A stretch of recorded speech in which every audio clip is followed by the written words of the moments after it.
بسم اللہ الرحمن الرحیم۔ دوستوں اور ساتھیوں، میں ہوں شہزاد چودھری مارگا نیوز کے ساتھ۔ امید ہے بخیر ہوں گے، خوش و خرم ہوں گے۔ دوستوں اور ساتھیوں، جیسا کہ آپ جانتے ہیں، عمران خان صاحب نے سپریم کورٹ کو ایک خط لکھا ہے جس میں کہا گیا ہے کہ وہ جمہوری جو طاقتیں ہیں ان سے مذاکرات کریں گے۔ انہوں نے سینئر سیاستدان محمود خان اچکزئی صاحب کو بھی ٹاسک سونپا ہے کہ وہ اس وقت جو برسر اقتدار حکومت ہے اور دیگر سیاسی گفتیں ہیں ان سے بات کریں۔ عمران خان کے اس اقدام سے سیاست کا رخ کیا بنے گا، کیا سیاسی میدان میں کوئی بہتری آئے گی، آج ہم اس پر بات کریں گے۔ ہمارے ساتھ موجود ہیں سینئر کالم نگار اور تجزیہ کار ذوالفقار علی شاہ صاحب، ان سے بات کرتے ہیں۔ السلام علیکم شاہ جی۔ وعلیکم السلام، کیا حال ہے؟ شاہ جی، بڑی بات ہے کہ خان صاحب نے اب مذاکرات کا ڈول جو ہے وہ ڈال دیا ہے اور حامی بھر لی ہے، تو آپ کیا سمجھتے ہیں کہ اس سے کوئی تبدیلی رونما ہوگی یا بس یہ بھی ایک کھیل ہی ثابت ہوگا؟ ہاں جی صاحب، ایک تو میں آپ کو بتاؤں کہ خان صاحب کے اس اقدام سے مجھے کم از کم ذاتی طور کے اوپر اتنی خوشی ہوئی ہے کہ جس کا آپ تصور نہیں کر سکتے۔ اس کی وجہ یہ ہے کہ جس آدمی کی عمر، ساری عمر جو ہے نا، وہ ایک جمہوری جدوجہد کے اوپر گزری ہونا اور ڈیموکریٹک ویلیوز کو تحفظ دینے کے لیے اس کی جدوجہد اس نے کی ہو زندگی کے اندر، اور جنرل ضیاء کے مارشل لاء جیسے سخت دور کے اندر کی ہو، تو سر اس کو پتہ ہوتا ہے کہ جمہوری ویلیوز کیا ہیں اور جمہوریت کی جو ہے نا وہ اہمیت کیا ہے۔ ٹھیک ہے، تو سر بات یہ آ جاتی ہے، میں تو اپنے بار بار ویلاگز کے اندر یہ کہتا رہا ہوں کہ خان صاحب کو اس چیز کو سمجھنا چاہیے کہ جمہوری قوتوں کو انپاور کریں گے تو ان کے مسائل حل ہوں گے۔ اچھا، اس لیے کہ سر فرض کریں کہ یہ جس طرح اڑے ہوئے تھے کہ میں اسٹیبلشمنٹ سے ہی بات کروں گا جی، اچھا یہ اسٹیبلشمنٹ سے بات کر لے۔ اسٹیبلشمنٹ سے بات کرنے کا مقصد کیا ہے کہ دوسری سیاسی قوتوں کو ذلیل کرنا، ان کو نکالنا اور اپنی راہ ہموار کرنا۔ ٹھیک ہے، اچھا یہاں میں نے اپنے ایک ویلاگ میں بھی یہ کہا کہ جو کہتے ہیں نا جی میرے مسائل کا حل کچھ تجزیہ کر کہتے تھے جی چونکہ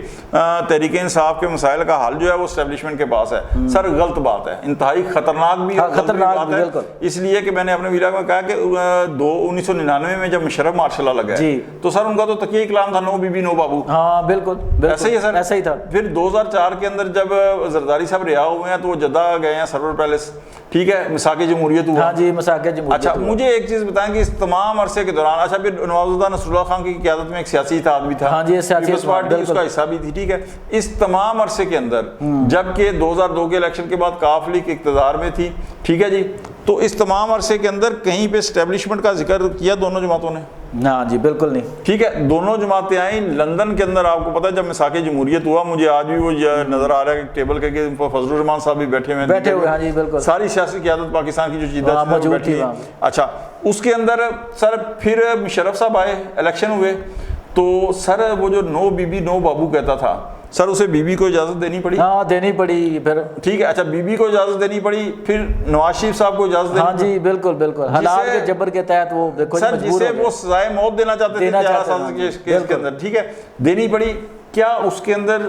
اسٹیبلشمنٹ کے جو خود ہیڈ تھے وہ؟ جی بالکل، ٹھیک ہے، کیوں؟ اس لیے کہ سیاسی قوتوں کا اتحاد تھا، یہ سیاسی قوتوں کے اتحاد کی طاقت تھی بالکل، کہ جس نے مشرف جیسے اسٹیبلشمنٹ کے ہیڈ کو، چیف آف آرمی اسٹاف کو، جو بڑے دھڑلے سے کہتا تھا، یاد ہے دیکھی طاقت، بالکل ہاں جی بالکل، 12 مئی 2007، ٹھیک ہے، تو سر اسے مجبور کر دیا تھا کہ نو بی بی نو بابو کے تحت بابو کو بھی اجازت دے آنے کی پاکستان کی اور بی بی کو بھی اجازت دے آنے کی۔ پھر دونوں نے الیکشن کمپین بھی چلائی، پھر جبر کا حالات دیکھیں کہ اسی نواز لیگ سے سر حلف بھی لینا پڑا، ٹھیک ہے، اور اسی سیاسی طاقت جو تھی اس سے اسے مستعفی ریزائن بھی کرنا پڑا as a president with the power of 58(2)B۔ ہاں جی ٹھیک ہے، وہ تو 58(2)B بعد میں گئی نا، بعد میں گئی۔ ہاں جی، تو سر محمود اچکزئی صاحب کو جو ٹاسک سونپا ہے خان صاحب نے، میں یہ سمجھتا ہوں کہ یہ ایک انتہائی خوش آئند بات ہے۔ اب اگر عمران خان صاحب صدقے دل سے یہ چیز کر رہے ہیں، کیونکہ ایک چیز یہ ہوتی ہے کہ یار دکھاؤ سجا مارو کھبا۔ شاہ جی ہاں، ہمارے ہاں یہ بھی تاریخ بھری ہے نا کہ حکومت جو ہوتی ہے، جیسے ابھی شہباز شریف کی حکومت ہو کہ عمران خان کو الجھائے رکھنا ہے، وہ جیل میں رکھنا ہے یا مذاکرات میں، یا عمران خان کہیں کہ چلو ان کو میں نے جو ہے ان سے کوئی وقتی فائدہ لے لینے ہیں مذاکرات کے ذریعے، تو یہ چیزیں ہوتی تو ہیں ہمارے ہاں، لیکن میرے خیال میں کیا پھر بھی مذاکرات، ابھی کل سے باتیں ہو رہی ہیں اس طرح کی نا کہ یہ حکومت جو ہے وہ سنجیدہ نہیں ہے، کوئی کہتے ہیں جی پی ٹی آئی سنجیدہ نہیں ہے، وہ اپنے وقتی فائدے کے لیے، سر خواہ وقتی ہوں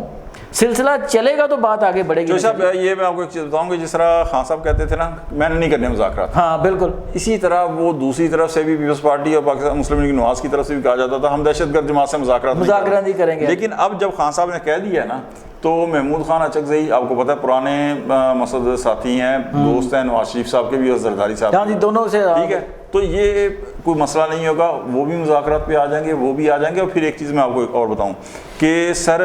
جی ڈی اے پیر پگاڑا صاحب، ان کے والد بڑے پیر پگاڑا صاحب، بالکل ٹھیک ہے، مولانا فضل الرحمان ان کے والد مولانا مفتی صاحب، اچھا محمود خان اچکزئی ان کے والد عبدالصمد اچکزئی جی سر یہ پرانے سیاستدان ہیں، ان کی جدوجہد خاص طور کے اوپر میں آپ کو ایک چیز بتاؤں کہ محمود خان اچکزئی صاحب جی اور پاکستان پیپلز پارٹی کی قیادت، ان کی تاریخ جو ہے، ان کی جدوجہد وہ ہے اینٹی اسٹیبلشمنٹ جدوجہد کرتے ہوئے گزری ہے، تو بالکل یہ چاہیں گے کہ سر جی مذاکرات ہوں، چاہے الجھائے رکھیں، چاہے الجھائے رکھیں، چاہے دونوں کی نیت ایک دوسرے کو الجھانے کی ہے، دھوکہ، لیکن کم از کم مذاکرات کے اوپر بات ہاں کہیں تو چلے گی نا، کہیں چلے۔ اور میں آپ کو ایک چیز بتاؤں، اگر مذاکرات ہوتے ہیں جہاں پہ گورنمنٹ یہ سمجھتی ہے کہ اب خان صاحب جو ہے نا وہ جس طرح ہوتا ہے نا کہ وہ تتے توے تے بہ کے 180 دن میں انہوں نے 100 جلسے کر دیے تھے، تو وہ سمجھیں گے کہ نہیں اب تھوڑا سا وہ بیک ٹریک کے اوپر ہوئے ہیں، اگریسو نہیں، بیک فٹ پہ اوپر گئے، تو سر وہ بھی نرمی دکھائے گی، خان صاحب بھی کچھ نرمی دکھائیں، اور اس طریقے سے نرمی دکھائیں کہ جمہوریت کو چلنے دیں،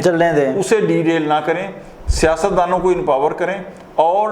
جو ادارے ہیں انہیں آئین کے تحت جو ان کے اختیارات ہیں، جو ان کے حدود ہیں، جو ان کے پیرامیٹر ہیں، ان کے اندر رہ کے انہیں کہیں جی وہ کام کریں، اور سیاستدانوں کو سیاستدانوں کے اندر کام کرنے دیں۔ اس لیے کہ آج اگر دیکھیں نا تماشا کیا لگا ہوا ہے، فلاں ادارہ جو ہے وہ ناراض ہو گیا ہے، اچھا جی فلاں ادارہ ناراض ہو گیا تو اس کا یہ مطلب کہاں سے ہو گیا کہ کسی دوسرے کو جناب دھڑا دھڑ فائدے ملنے شروع ہو جائیں، یا جب وہ ناراضگی ختم ہوتی ہے تو دڑا دڑا اس کو پھر جناب وہ دوسری طرف سر یہ چیزیں تماشے ختم ہونا چاہیے۔ شاہ جی ایک بڑی اہم چیز ہے ہمارے ہاں دیکھا جاتا ہے کہ دیکھیں سیاستدان جو ہے نا، یہ مثال کے طور پہ اختلافات ہے، سیاست نام اسی چیز کا ہے کہ آپ کے سیاسی نظریات کچھ ہو سکتے ہیں، میرے کچھ ہو سکتے ہیں، لیکن ہمارے ہاں یہ ہمیشہ سے مذاکرات کا یا سیاسی ڈائلاگ کا کلچر نہیں رہا کہ دیکھیں آپ کو ایک چیز ہے کہ ابھی ریسنٹلی آپ دیکھیں جب الیکشن ہونے تھے تو پنجاب کے وزیر اعلیٰ جو نگران وزیر اعلیٰ کا معاملہ تھا اس پہ یہ دونوں جو سیاسی گروپ تھے وہ متفق نہیں ہو سکے، پرائم منسٹر پہ متفق نہیں ہو سکے، اور پھر فیصلہ جو ہے وہ کسی تیسری قوت کے پاس چلا گیا۔ اسی طرح یہ ہوتا ہے کہ چیئرمین نیب لگانے کی بات ہے مثال کے طور پہ، یا کوئی اور اسی طرح کی ہے، تو یہ آپس میں ان کا فیلئر نہیں ہے کیا سیاستدانوں کا کہ یہ اس وقت طے کیوں نہیں کر لیتے، پھر کل کو یہ تیسری قوت کو یا اسٹیبلشمنٹ کو یا کسی کو دوش کیوں دیتے ہیں؟ جی صاحب 100% آپ سے ایگری ہوں، آپ بالکل ٹھیک کہہ رہے ہیں کہ آپ یہ دیکھیں نا کہ اختیار آپ کے پاس ہے، آپ کے پاس ہے، 18ویں ترمیم کے بعد یہ ہے کہ آپ اور حزب اختلاف مل کے چیئرمین نیب نامزد کریں، ٹھیک ہے جی، لیکن یہ کوئی بات نہیں ہے کہ جب آپ سے پوچھا جائے تو اس کے بعد آپ کہیں گے جی مجھے تو جنرل باجوہ نے کہا تھا، مجھے فلاں نے کہا تھا۔ آپ کہہ رہے ہیں سیاسی قوتیں ڈائیلاگ، سر آپ یاد کریں کہ 1977 میں اس تحریک کے اندر سینکڑوں لوگوں کی بخصوص ڈیتھ بھی ہوئی تھی، لیکن اس کے باوجود بھٹو صاحب بھی بیٹھے، ہاں جی مذاکرات پہ آ گئے تھے، ہاں جی بالکل، قومی اتحاد جو تھی وہ بھی بیٹھی مذاکرات کی ٹیبل کے اوپر، ادھر سے بھٹو صاحب تھے، مفتی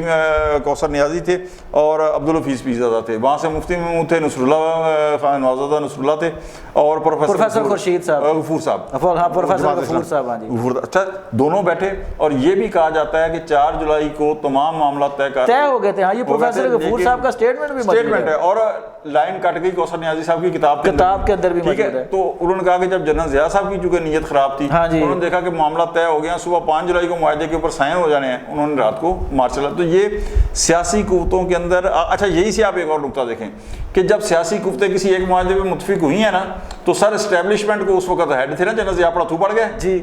تو انہوں نے ماشاء اللہ لگا شاہ جی اس میں یہ بھی تو ہے نا کہ لگا تو دیا، اب کہتے ہیں کہ ٹھیک ہے جنرل ضیاء صاحب کی بدنیتی تھی، لیکن یہ پتہ ہے کیا سیاسی قوتوں پھر دیر بھی اتنی لگا دی نا انہوں نے کہ موقع مل گیا۔ سر آپ کو پتہ ہے کہ ایک قوت بیٹھی ہوئی ہے وہ اس طاق میں ہے، تو آپ اس قوت کو موقع کیوں دے رہے ہیں؟ آپ بالغ نظری کا ثبوت دیں، آپ سیاسی قوت ہیں، آپ مدبر ہیں۔ سر آپ بالکل ٹھیک کہہ رہے ہیں، یہی چیز ابھی موجودہ حالات کے اوپر بھی اگر آپ یہ دیکھیں کہ اسٹیبلشمنٹ موجودہ جو ہے سر وہ کس قدر صبر کر رہی ہے، میں یہ کسی کی سائڈ نہیں لے رہا، لیکن آپ ایک حساس ادارے کے سربراہ کو کس نام سے پکار رہے ہیں، کس نام سے، ٹھیک ہے، آپ ایک حساس ادارے کے سربراہ کو اس نے نامینیٹ ہونا ہے جو پاکستان کے اندر سب سے زیادہ طاقتور آرمی چیف گنا جاتا ہے، آپ اس ٹائم اس کی اپوائنٹمنٹ کو رکوانے کے لیے مقصد 12th آور تک کوشش کرتے ہیں، تو سر یہ کس حد تک صبر کر کے بیٹھی ہوئی ہے. لہٰذا میں سمجھتا ہوں کہ سر بلکہ کوئی بھی جو ڈیموکریٹک مائنڈ کا جمہوریت پسند ہے وہی سمجھتا ہے کہ خان صاحب نے جو کہا کہ محمود خان اچکزئی اور وہ بھی پرانے ڈیموکریٹک ہیں, مذاکرات کے لیے گورنمنٹ کو جائیں گے. یہ پاکستان کی ڈیموکریٹک ویلیوز کے لیے, پاکستان کی جمہوری اقدار کے لیے, پاکستان کی جمہوریت کے لیے, تمام جمہوریت پسندوں کے لیے سر ایک خوشخبری سے کم نہیں ہے. جی دوستوں اور ساتھیوں, آپ نے سید ذوالفقار علی صاحب کا تجزیہ سنا کہ مذاکرات جو ہیں یہی سیاسی میدان میں کامیابی کا واحد راستہ ہے, خواہ وہ عمران خان کی شکل میں ہوں اپوزیشن یا کسی اور شکل میں. مذاکرات ہی وہ راستہ ہے جس سے آپ اپنے اپنے مقاصد حاصل کر سکتے ہیں. اب عمران خان اگر اس سمت میں آگے بڑھ رہے ہیں تو جو حکومتی اتحاد ہے اس کو بھی چاہیے کہ وہ پوری نیک نیتی کے ساتھ اپنی مخالف سیاسی قوتوں کے ساتھ بیٹھ کر معاملات اس طرح طے کر لیں کہ ہمارے ہاں ہر موقع پر, ہر موضوع پر جو ایک نیا تنازع کھڑا ہو جاتا ہے کم از کم اس کا راستہ روکا جا سکے. اپنا بہت خیال رکھیے گا. اگلے ویلاگ تک کے لیے شہزاد چودھری کو اجازت دیجیے. اللہ حافظ.